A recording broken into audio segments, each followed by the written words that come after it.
Hi guys, current feelings of your person ആണ് നമ്മളിന്ന് നോക്കാൻ പോകുന്നത്. നമുക്ക് എന്തൊക്കെ മെസ്സേജാണ് യൂണിവേഴ്സിൻ്റെ അടുത്ത് നിന്ന് കിട്ടുന്നതെന്ന് നോക്കാം. Okay, balance. എൻ്റെ അഭിപ്രായത്തിൽ അവർ നിങ്ങളെ വളരെയധികം മിസ് ചെയ്യുന്നുണ്ട് ഈ ഒരു സമയത്ത് എന്നതാണ്. അതുപോലെ തന്നെ നിങ്ങൾ തമ്മിൽ വഴക്കടിച്ചിട്ടുള്ള നിമിഷങ്ങൾ, നിങ്ങളുടെ സ്വീറ്റ് ആയിട്ടുള്ള ഫൈറ്റ് ആണ് അവർ മിസ് ചെയ്യുന്നതെന്നാണ് എനിക്ക് മനസ്സിലാവുന്നത്.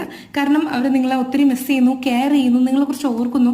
ഐ തിങ്ക് പണ്ടെപ്പോഴും നിങ്ങളടുത്ത് വഴക്ക് കൂടി പോയ ഒരാളായിരിക്കാം, അല്ലെങ്കിൽ നിങ്ങളുടെ ഓൾഡ് ആയിട്ടുള്ള ഫ്രണ്ട്സ് ആരെങ്കിലും ആയിരിക്കാം ഇങ്ങനെ ചിന്തിക്കുന്നുണ്ടാവും. എന്തായാലും നിങ്ങളുമായിട്ടുള്ള ആ ഒരു മൊമെൻറ്റ് വളരെ ബ്യൂട്ടിഫുൾ ആയിരുന്നു, അല്ലെങ്കിൽ തല്ല് കൂടുമ്പോൾ പോലും വളരെ ഇൻട്രസ്റ്റഡ് ആണെന്നാണ് അവർക്ക് ഫീൽ ചെയ്യുന്നത്. അതുപോലെ തന്നെ എനിക്ക് മനസ്സിലാവുന്നത്, നിങ്ങൾ തല്ല് കൂടിയാലും ഇപ്പോൾ അവർക്കതൊരു വിഷയമല്ല, നിങ്ങൾ എന്നും ഇങ്ങനെ തന്നെയാണ് എന്ന രീതിയിലാണ്. അപ്പോൾ നിങ്ങൾ ഭയങ്കര സീരിയസ് ആയിട്ട് തല്ല് കൂടുമ്പോൾ ഇത് 5 മിനിറ്റ് കഴിയുമ്പോൾ എൻ്റെ അടുത്ത് മിണ്ടാനുള്ളതേ ഉള്ളൂ എന്ന രീതിയിലാണ് അവർ ഇതിനെക്കുറിച്ച് ചിന്തിക്കുന്നത്. അതുകൊണ്ട് നിങ്ങൾ വിചാരിക്കും ഇവർ തീരെ സീരിയസ് അല്ലെന്ന്, പക്ഷെ അവർ നിങ്ങളുടെ കാര്യത്തിൽ ഒത്തിരി സീരിയസ്